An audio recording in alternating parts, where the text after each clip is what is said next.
Why do people think this looks cool? I'm specifically talking about the smoking, and this is not a rhetorical question. Why? Is there brain science or evolutionary psychology that explains why we see this and think it looks cool? It makes us want to imitate it. And this is actually a hugely important question because if you ask, well, why do people smoke cigarettes? You're going to say, because it's addictive. But that's not why they started smoking. They started because they thought it would make them look cool. The answer you get when you look this up doesn't sound correct to me, which is people saying, well, it's because of propaganda from tobacco companies. They ran ads for decades with beautiful models holding cigarettes or handsome cowboys. And they'll say Hollywood has been pushing this from the beginning, making cigarette smoking look glamorous. But are you implying that Hollywood and corporations could do that with anything? Like if they had decided that instead of selling cigarettes, they wanted to sell chewing tobacco.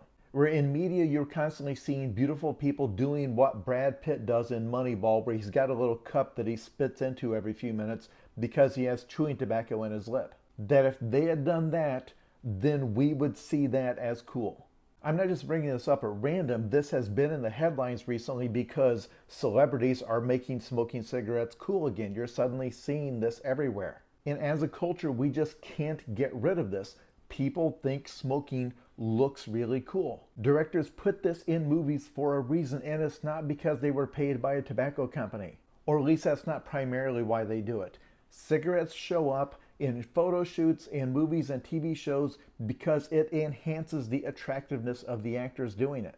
I think some of you are going to say that it is a symbol of youth rebellion, and we see rebelliousness as cool. But it's only rebellious if you see cigarettes as dangerous, and that hasn't always been the case. There is something about this that just lights up people's brains that wouldn't happen if you replaced us with, say, a lollipop or even a cigar.